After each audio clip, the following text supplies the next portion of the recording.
Kalau kita bicara hak asasi manusia, kita berbicaranya ada dua hal. Pertama, kita berbicara instrumen hukumnya.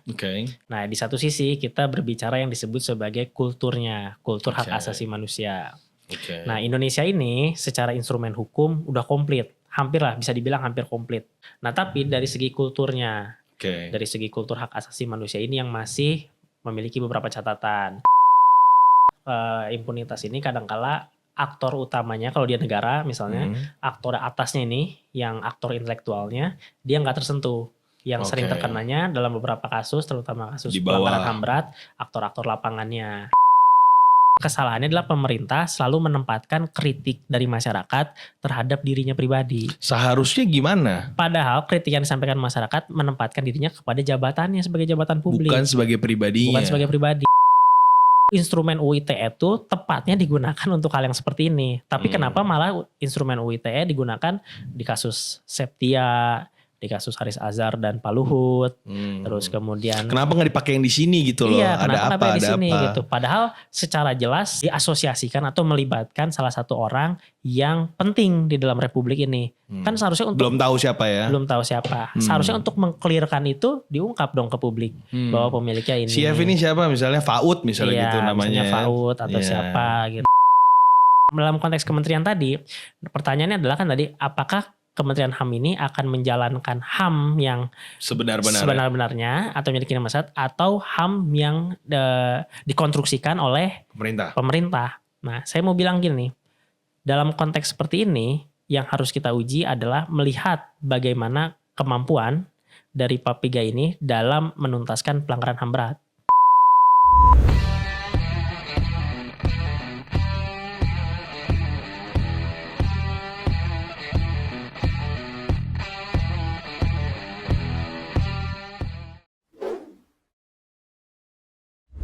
Assalamualaikum warahmatullahi wabarakatuh. Hai Novo viewer seluruh Indonesia. Kembali lagi ke Novo Podcast bersama gue host Nofriski Triputra. Kali ini gue akan bicara tentang politik dan hukum seperti biasa. Namun sesuai dengan topik kali ini tentang hak asasi manusia. Kita gak akan bisa bicara hak asasi manusia tanpa orang expert di bidangnya. Kali ini kita akan berbicara dengan Mas Pedro. Mas Pedro adalah direktur daripada Lokataru, sebuah institusi yang sangat luar biasa di bidang HAM dan politik. Halo Mas Pedro. Halo, kabar sehat, kabar baik. Baik. Nah, sebelum kita berbicara lebih lanjut, kita akan cari tahu dulu tentang HAM itu apa di next sessionnya. Dan stay tune setelah ini. Hai Mas Pedro. Halo Bang. Gimana kabarnya? Sehat, alhamdulillah. Akhirnya ketemu juga ya? Ketemu juga setelah 2 minggu lalu gagal ketemu. Gue udah ngundang Mas Pedro udah sejak lama nih. Cuman baru rezekinya baru dapetnya sekarang ya kan. Iya. Mas Pedro, gue yakin banget Mas Pedro punya pengalaman banyak di bidang perpolitikan, politik praktis dan juga sektor HAM, hak asasi manusia.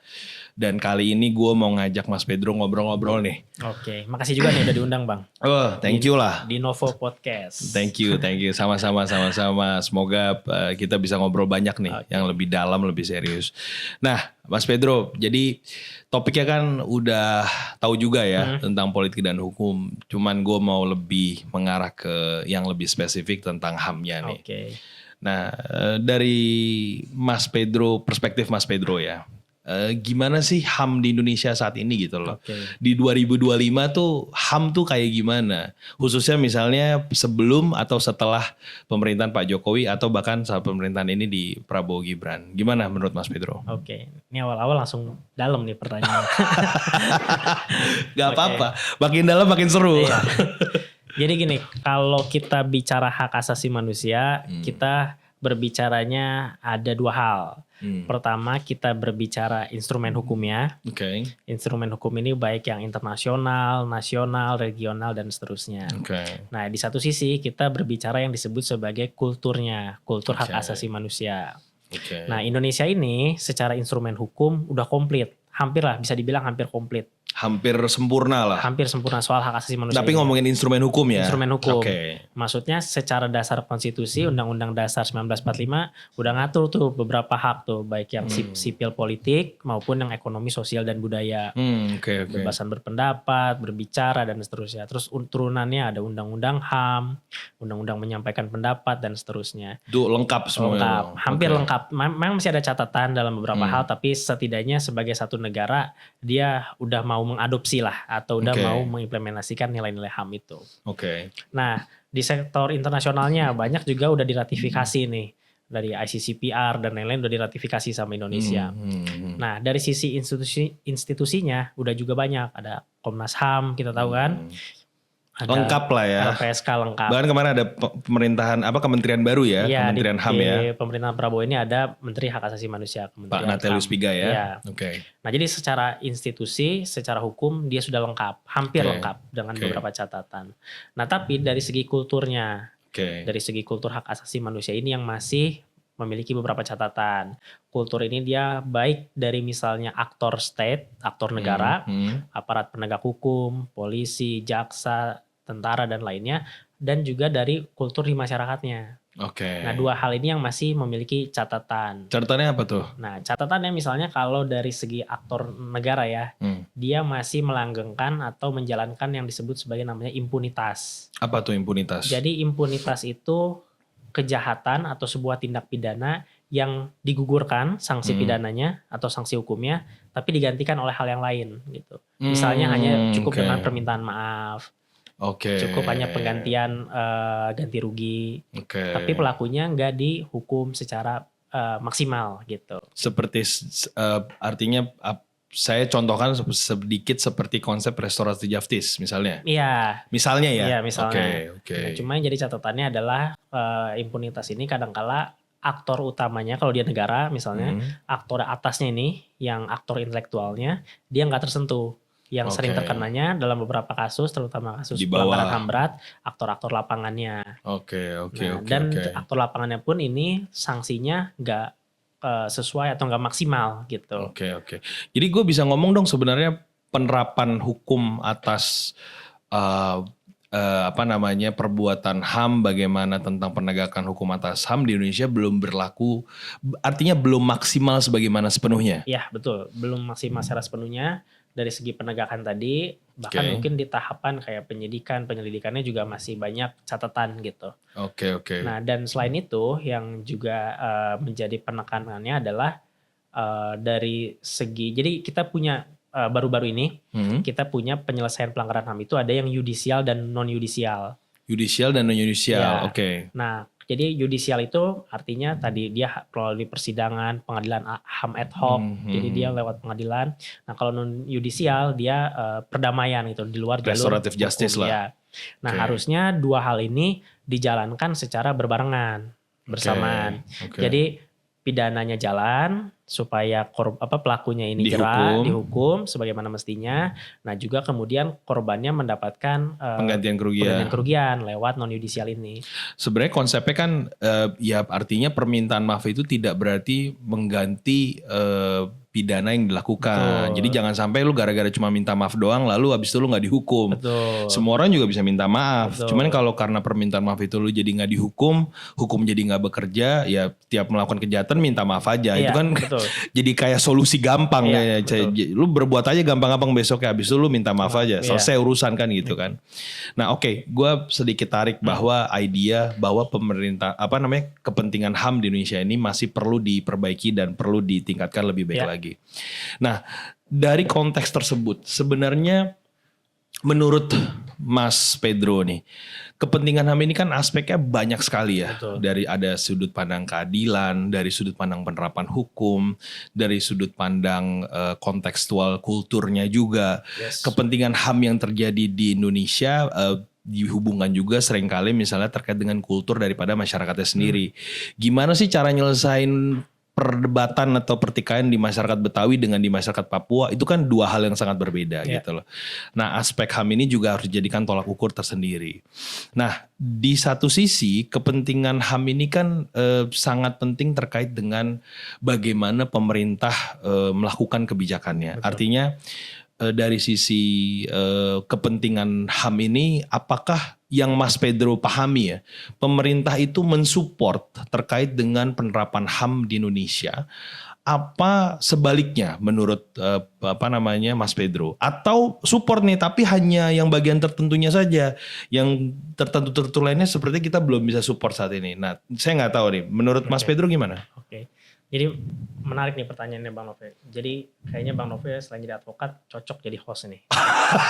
Karena pertanyaan ini mengarah ke apa yang mau saya jawab. Gitu. Oke, siap. Berkaitan dengan yang awal tadi. Nah tadi kan kita bicara kultur hak asasi manusia dari segi aktor state. Oke. Nah di aktor non-state-nya di masyarakat dia punya masalah juga. Nah jadi masalahnya apa? Jadi masalahnya adalah bahwa di masyarakat kita seringkali nilai hak asasi manusia itu diterapkan secara terpisah atau diterapkan bergantung kepada kelompok tertentunya. Gitu. Misalnya gini, di satu sisi dia bisa menjadi korban pelanggaran HAM. Misalnya dia ormas suatu organisasi masyarakat, terus kemudian dibubarkan oleh negara. Nah di dalam hal itu dia jadi korban. Ya kan? Karena kebebasan dia untuk berkumpul, berorganisasi, berserikat diberangus. Karena ormasnya dibubarkan tanpa adanya proses pengadilan. Dia jadi korban. Nah tapi di satu sisi kelompok ini bisa juga yang nanti membubarkan diskusinya mahasiswa. Atau misalnya menjadi organisasi yang membubarkan kelompok aliran agama lain gitu. Nah jadi di satu sisi nanti dia bisa teriak saya korban. Tapi di satu sisi dia bisa teriak dia sebagai pelaku gitu. Nah konteks ini jadi benar-benar ini banget ya, tergantung kepentingan yang mau dibawa ya. Betul, jadi itu. Nah itu karena kenapa? Karena pemahaman soal hak asasi manusia di dalam kultur masyarakat kita nggak dijadikan sebagai basis kurikulum pendidikan. Gitu. Sejak dini ya? Sejak dini. Jadi kita tidak terbiasa untuk adanya perbedaan pandangan, perbedaan pendapat. Padahal kita di dalam satu masyarakat yang misalnya majemuk, yang plural dan seterusnya. Yang punya banyak sekali pandangan-pandangan cara berpikir terhadap banyak hal gitu. Iya betul. Misal kritik kita kayak gini. Misalnya kenapa pendidikan kewarganegaraan bahas soalnya adalah ketika misalnya Budi tidak mau menolong temannya. Apakah itu perbuatan tercela, perbuatan baik atau perbuatan apa kayak gitu. Nah tapi itu hanya menggambarkan bagaimana sebuah tindakan moral gitu. Tapi gak menggambarkan misalnya dia menyangkut nilai-nilai hak asasi manusia gitu. Nah harusnya dengan dia gak menolong ini jadi masalah serius. Karena ada hak asasi manusia yang terabaikan. Betul, atau misalnya kita bisa rubah gitu. Sebenarnya di dalam konteks masyarakat Indonesia yang banyak beragama. Kalau misalnya ada agama lain beribadah, apakah kita menghormati atau kita diem aja apa gitu gue bubarin nih. Nah iya. Nah jadi kurikulum seperti itu dia gak masuk sejak dini gitu. Seharusnya ada sejak dini pemahaman terhadap HAM itu ya. Padahal kalau misalnya di negara-negara lain gitu, di Swedia atau di mana, konsep-konsep pembelajaran HAM sejak dini sering sudah dibangun sejak dini. Makanya ada kayak anak 6 SD namanya Greta Thunberg di Swedia. Tahu. Dia udah peduli soal krisis iklim. Ya sudah kan? Maju sekali pikirannya, sudah sangat dewasa sekali. Karena dia tokoh ini ya, tokoh iklim ya. Tokoh iklim, karena kurikulum dia bukan bicara nolong si Budi ini perbuatan baik atau perbuatan buruk gitu, tapi dia udah bicara apa dampak krisis iklim ke anak kecil. Oke. Jadi bisa dikaitkan ke arah pendidikan dini sejak awal juga. Betul. Itu menarik banget. Gue akan tarik ide itu sebentar lagi. Tapi kita bergeser ke pertanyaan yang penting banget nih sebelum kita masuk ke selanjutnya. Kan jadi kan tadi kan udah bahas bahwa kepentingan daripada HAM ini kan memang perlu terus dikembangkan terus. Perlu ternyata ada pemilihan kepentingan sebelum berbicara HAM juga. Apakah sebagai pelaku atau sebagai korban kan tadi. Tapi di satu sisi juga HAM ini kita nggak bisa nggak ngomong freedom of speech tanpa berbicara tentang HAM juga. Kita tahu betul banyak sekali contoh-contoh kasus misalnya freedom of speech yang memang tidak terinstrumentasikan dengan baik, lalu in the name of HAM kebalikannya menjadi tolak ukur yang tertentu gitu loh. Di satu sisi ada perbedaan dan satu sisi ada perbedaan. Nah pertanyaan gue Mas, sebenarnya freedom of speech Indonesia itu bertentangan dengan HAM atau tidak secara unsur, dan bagaimana menurut Mas Pedro di pemerintahan Pak Jokowi dan ataupun kira-kira di pemerintahan Pak Prabowo Gibran bagaimana? Sebelum jawab itu kita break dulu di sesi selanjutnya. Thank you. Nah, Pertanyaan sebelum sesi sebelumnya berakhir. Oke. Nah, jadi gue tadi nanya sama Mas Pedro, gimana sih freedom of speech ini? Apakah bertentangan dengan nilai HAM sebenarnya? Dan ditabrakkan dengan situasi pada pemerintahan sebelumnya, yaitu pemerintahan Pak Jokowi, ataupun pada pemerintahan saat ini kira-kira ke depannya dengan Pak Prabowo dan Mas Gibran seperti apa. Karena kita tahu betul bahwa ini adalah salah satu perdebatan yang sampai hari ini terus ditanyakan. Kepentingan politik akan selalu menjadi faktor utama bahwa freedom of speech bisa ditekan dengan alih-alih berlawanan dengan kepentingan politik, atau memang tidak seperti itu menurut Mas Pedro? Atau kepentingan HAM yang akan didahulukan dibandingkan kepentingan politik tersebut? Gimana menurut Mas Pedro? Oke. Tadi di sesi awal kita udah bicara soal instrumen hukumnya sama kulturnya baik di society-nya, di masyarakatnya ataupun di state-nya. Nah, sekarang kita bicara soal bagaimana relasi nih antara hukum, masyarakat sama penguasanya. Untuk menjawab pertanyaan Bang Nove tadi. Jadi gini, di dalam beberapa kasus soal kebebasan berpendapat itu pola aktornya ada 2. Tapi yang paling terbanyak adalah antara pemerintah dengan masyarakat. Jadi masyarakat dan masyarakat itu ada, tapi dia biasanya gak terlalu banyak dan karakteristik kasusnya itu biasanya misalnya ditagih hutang di sosial media atau misalnya dia punya produk makanan dipromosin. Kayak contoh yang paling gampang, kemarin ada Saudari Septia melawan John LBF. Nah ya. Itu freedom of speech apa bagaimana? Ya, contoh kasus. Nah jadi ada yang masyarakat dan masyarakat. Nah ada yang karakteristiknya masyarakat dengan perusahaan. Ada yang masyarakat dengan negara dan pemerintah misalnya. Nah misalnya gini, kita ambil yang pemerintah, nanti kita masukin ke perusahaan. Kalau yang masyarakat dengan masyarakat itu karena memang adanya fasilitas dari negara soal undang-undang yang bisa secara karet digunakan. Jadi sehingga implementasinya di masyarakat digunakan untuk saling serang. ITE ya? ITE. ITE, KUHP dan seterusnya. Nah kalau yang untuk pertama nih kita bicara yang antara yang paling banyak nih kasusnya. Masyarakat dengan pemerintah. Nah kita harus pahami gini. Kebebasan berpendapat atau kritik yang disampaikan oleh masyarakat itu harus misalnya dalam kapasitas kerangkanya dia sebagai partisipasi. Nah kita harus pakai kacamata itu dulu. Nah kadangkala agar kritiknya konstruktif dianggapnya. Nah kadangkala pemerintah ini melihatnya kritik dari masyarakat atau partisipasi dianggapnya sebagai ancaman bagi mereka. Kira-kira kenapa dianggap sebagai ancaman? Karena apa yang disampaikan yang pertama dia bukan hanya sebatas untuk mengkritik keadaan situasi pada saat itu, tapi ada upaya dari mereka, dari masyarakat ini untuk membongkar sebuah kejahatan, membongkar sebuah kesalahan. Nah, sehingga itu yang menjadi ketakutan. Jadi ada 2 perspektif ya. Perspektif masyarakat dianggap pengennya itu adalah dianggap konstruktif kritikan. Tapi dipandang pemerintah adalah itu untuk membongkar sehingga akan mengancam kedaulatan pemerintah sebagai pemegang kekuasaan. Betul. Gitu. Ya, atau mungkin dia bukan bicara soal ketika Mas Nove misalnya. Mas Nove ngekritik. Nah, saya pemerintah, saya melihat ini Mas Nove ini mengancam saya nih. Nah tapi bukan dalam artian Mas Nove akan mengancam kedaulatan negara, tapi mengancam pribadi saya gitu. Makanya kesalahannya adalah pemerintah selalu menempatkan kritik dari masyarakat terhadap dirinya pribadi. Seharusnya gimana? Padahal kritik yang disampaikan masyarakat menempatkan dirinya kepada jabatannya sebagai jabatan publik. Bukan sebagai pribadinya. Bukan sebagai pribadi. Nah kadang-kala dia gak bisa memisahkan itu.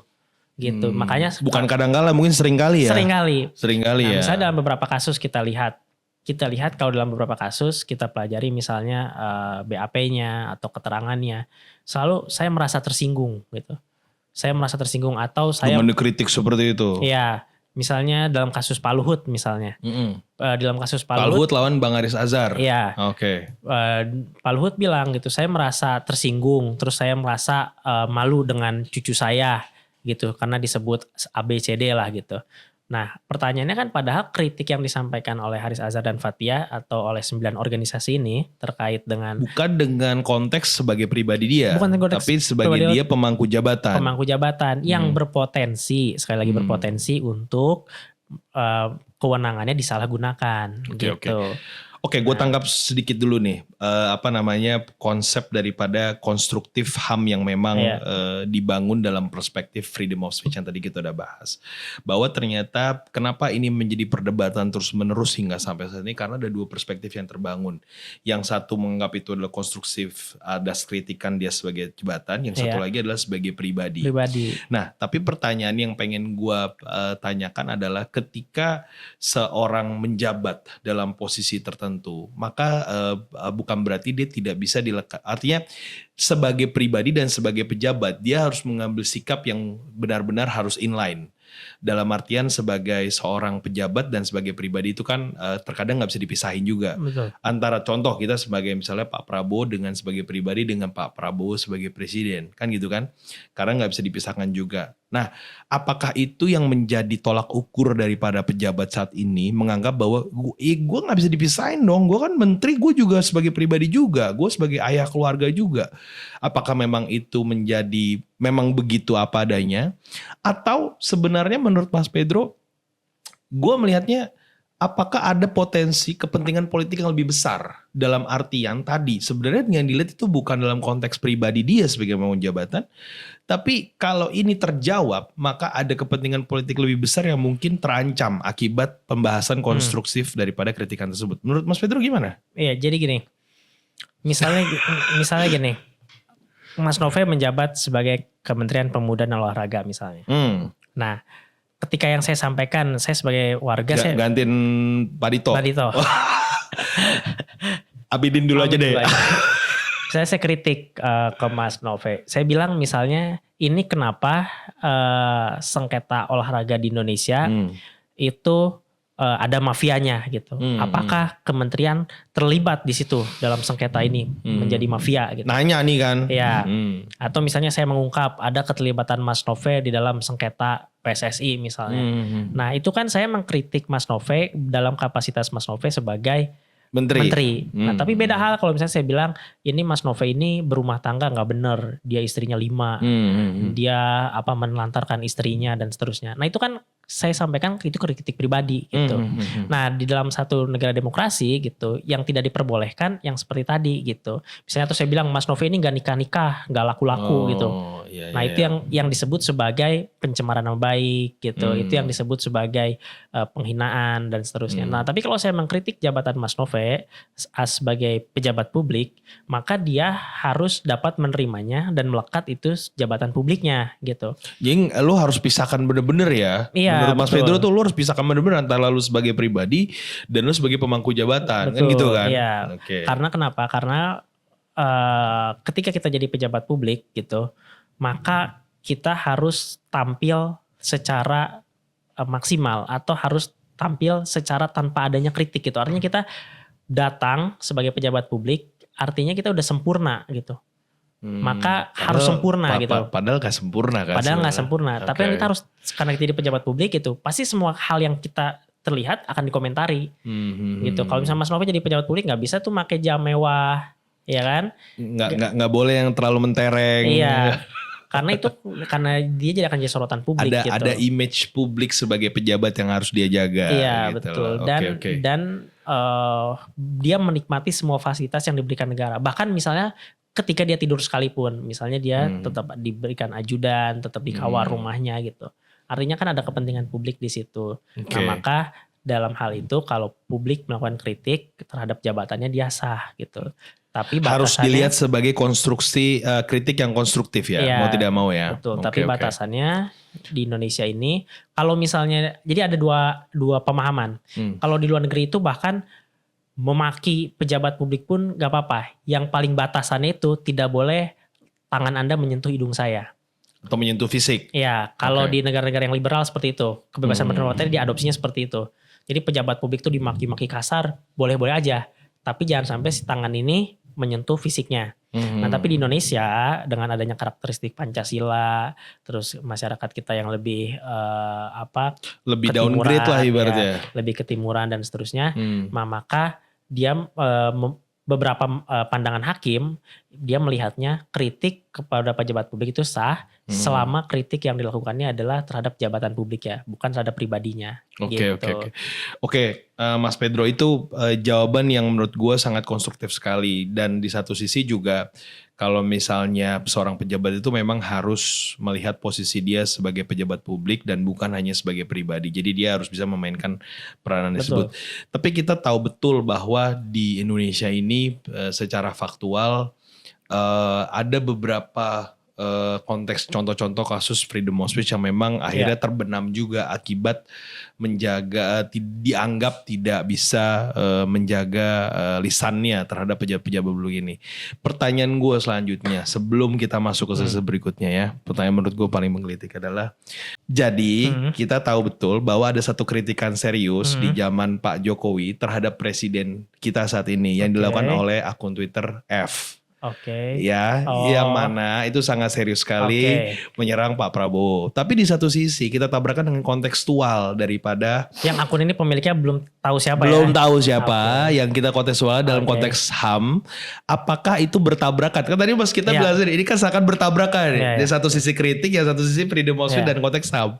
Gimana sih Mas Pedro menyikapi dalam hal ini? Tapi sebelum kita jawab itu, si akun F ini dan memang apakah dalam konteks HAM sangat serius sekali? Kita balik abis break ini. Nah, pertanyaan yang super ditunggu nih. Jadi menurut Mas Pedro gimana? Itu kan ada akun F yang kita nggak tahu siapa pemiliknya, belum tahu. Dia menggunakan elemen freedom of speech terhadap kritikan Pak Prabowo ya pada zaman itu ya. Nah di satu sisi ditabrakan dengan kepentingan HAM yang memang diberikan seluas-luasnya. Harusnya yang dikritik juga tadi, yang tadi Mas Pedro jelaskan. Menurut Mas Pedro gimana itu? Apakah memang seirama dengan yang Mas Pedro bilang? Apa malah bertentangan dengan yang Mas Pedro bilang tadi? Gini, saya mau bilang kayak gini. Jadi dalam konstruksi kebebasan berpendapat yang ada di Indonesia, dan yang tadi kita ngomongin di sesi 1 dan 2, dia di dalam kultur masyarakat Indonesia atau dalam konteks di Indonesia, dia punya semacam penyesuaian. Yang makanya tadi saya bilang kalau di penyesuaian. Ya, kalau di negara-negara liberal dia maki-maki pejabat, yang penting jangan nunjuk hidung kan. Kalau di Indonesia dia boleh mengkritik, yang penting dikritik jabatannya, bukan pribadinya gitu. Nah, lebih dari itu ada misalnya kritik yang dilakukan tidak boleh misalnya sara. Sara, terus kemudian permusuhan gitu. Nah, pengujian sara dan permusuhan ini yang selama ini masih jadi perdebatan. Gitu. Jadi kadang-kala gimana cara ngetesnya gitu ya? Iya. Jadi kadang-kala kenapa kritik sering dikriminalisasi atau dipenjarakan karena dianggap dia sara atau dia menimbulkan keonaran nantinya atau nanti dia menimbulkan permusuhan. Nah, sementara batu ujinya atau batu ukurnya nggak bisa ada satu indikator yang jelas apa terjadinya kerusuhan, apa terjadi permusuhan. Dalam beberapa kasus di kantor polisi gitu, di pengadilan, kolom komentar rame, ribut itu dianggap sebagai keonaran. Maka masuklah unsur keonaran. Pasal 310 KUHP gitu. Padahal hanya di kolom komentar. Padahal cuma ngobrol doang loh di kolom komentar dia nggak onar ya. Iya, tapi balik lagi ke dalam sisi pertanyaan tadi Mas Novek. Kalau si akun F ini gimana? Nah pertanyaannya dari ratusan kicauan baik di Kaskus dan di Twitter di akun F ini. Pertanyaannya ada nggak satu atau hal yang dia sampaikan kritik ya dalam kapasitas partisipasi publik dan memperbaiki kebijakan publik, atau dia mengungkap adanya satu kesewenang-wenangan, kesalahgunaan kewenangan, ataupun dalam hal dia partisipasi publik untuk mengingatkan kekuasaan. Kan nggak ada. Kalau kita lihat nggak ada apa belum tahu? Kalau menurut saya nggak ada. Justru nggak ada. Karena kalau kita lihat dari ratusan kicauannya, kan nadanya yang pertama seksis, jelas gitu. Maksudnya seksisnya itu dalam artian dia pribadi, terus dia mengglorifikasikan tubuh perempuan, terus dia kemudian mengobjektifikasikan perempuan gitu. Terus yang kemudian yang kedua juga dia tidak ramah terhadap perspektif atau orientasi gender lain gitu. Terus kemudian yang selanjutnya dia menghina fisik gitu. Tapi bukankah itu bentuk freedom of speech? Ya tadi malam saya bilang dalam kerangka apa gitu. Jadi dilihatnya dalam kerangka apa? Iya. Kritikannya tuh dalam kerangka apa? Iya, ini kan ibaratnya dia bukan bukan ngomongin fisik, ngomongin objektifikasi perempuan, bukan dalam kerangka dia memperbaiki negara. Dalam rangka kalau bahasanya sekarang nyinyir gitu. Ya dia pengen nyinyir aja gitu. Pengen ngenyek aja, pengen ngejelek-jelekin gitu. Dalam konteks apalagi misalnya kalau misalnya motifnya pribadi atau motifnya black campaign dalam pilpres dan seterusnya. Itu kan justru jadi hal yang negatif dan itu yang difungsikan mengapa adanya undang-undang ITE, undang-undang KUHP gitu. Justru harusnya untuk menindak hal yang seperti itu. Tapi pertanyaannya, kenapa sampai hari ini pemilik akun Vev nggak diapa-apain? Pemilik akun F bukan hanya nggak diapa-apain, yang paling banyak nggak terungkap. Ini kan artinya jadi nggak terungkap siapa gitu ya? Pemiliknya ini kan artinya jadi menimbulkan asumsi di masyarakat gitu dong. Padahal polisi punya alat yang canggih gitu. Terus kemudian negara juga punya alat yang canggih gitu. Seharusnya instrumen UU ITE itu tepatnya digunakan untuk hal yang seperti ini. Tapi kenapa malah instrumen UU ITE digunakan di kasus Septia, di kasus Haris Azhar dan Pak Luhut, terus kemudian kenapa nggak dipakai yang di sini gitu loh? Iya, ada apa? Di sini gitu. Padahal secara jelas dia sara, terus kemudian dia ngujaran kebencian dan seterusnya, dan bahkan diasosiasikan atau melibatkan salah satu orang yang penting di dalam republik ini. Kan seharusnya untuk belum tahu siapa ya? Belum tahu siapa. Seharusnya untuk mengklirkan itu diungkap dong ke publik bahwa pemiliknya ini. Si F ini siapa? Misalnya Faud misalnya gitu namanya. Misalnya Faud atau siapa gitu. Atau dia pemilik bisnis apa gitu. Nah itu kan yang harusnya untuk mengklirkan asumsi di masyarakat. Supaya apa? Khawatirnya nanti ada orang yang berasumsi atau orang yang menyampaikan atau jadinya liar, jadi bola liar. Ya, atau dia berupaya membongkar siapa akun ini secara individu dan kemudian nanti dijerat pidana, dianggapnya pencemaran nama baik gitu. Oke, gue tangkap dulu nih bahwa ada elemen di mana menarik ya. Artinya kita di satu sisi gue bertanya apakah apa yang dilakukan si F ini memang dalam masuk konstruksi HAM atau ternyata bertentangan dengan HAM. Di satu sisi kita menjawab bahwa memang itu masuk dalam konstruksi HAM, tapi konstruksi yang sisi lain dari HAM-nya itu negative approach, kan gitu kan? Negative approach tadi Mas Pedro bilang bahwa ada potensi, sekalipun HAM dia berpotensi memecah atau seperti apa tadi kan. Nah, dari konteks kebebasan berpendapat, kebebasan berpikir seperti itu. Di satu sisi memang kan kritik itu kan tidak bisa dibatasi ya. Artinya dari segi kebebasan berpikir kan tidak bisa dibatasi. Nah menurut Mas Pedro nih dari konteks seperti itu. Kira-kira kepentingan politik kita di Indonesia ini ditabrakan dengan akun F tadi ya. Itu akan lebih berpotensi menjaga kepentingan politiknya dalam konteks ketika yang melakukan adalah potensi terlibat dalam kekuasaan atau malah memang sebaliknya. Seharusnya kita tahu harusnya sebaliknya, tapi apakah kepentingan politik kita akan menjaga orang-orang yang berpotensi walaupun dia melanggar HAM ya, atau misalnya dia berbicara pada saat itu dalam konteks tersebut ya. Tapi karena dia dekat kekuasaan, maka itu seharusnya dijaga konteksnya. Nah menurut Mas Pedro gimana di Indonesia saat ini? Atau memang itu juga bisa terjadi ketika memang orang-orang yang bertentangan dengan HAM ini, misalnya orang-orang yang memang saat ini mengoposisikan terhadap kebijakan atas represif ini, ternyata dia mengambil posisi kekuasaan lalu berlaku yang sama juga. Kulturnya kira-kira seperti apa dalam konteks tadi kira-kira menurut Mas Pedro? Paham ya pertanyaannya? Paham. Jadi dalam kasus penyelesaian HAM maupun pelanggaran HAM berat atau kasus HAM, dia yang paling utama adalah kesalahpahaman kita selalu berkata bahwa harus ada kemauan politik. Harus ada political will. Tuh kita sering dengar tuh. Misalnya political will ini apa sih ya? Iya, kan? Atau misalnya kenapa nih kasus ini gak selesai? Atau kenapa kasus Munir gak selesai? Atau kasus ini gak selesai? Karena gak adanya kemauan. Atau misalnya sebenarnya jawabannya adalah harus adanya kemauan gitu. Padahal bukan seperti itu. Nah dalam hal konsep hak asasi manusia, negara itu atau pemerintah dia sebagai duty barrier gitu. Pemangku kebijakan gitu.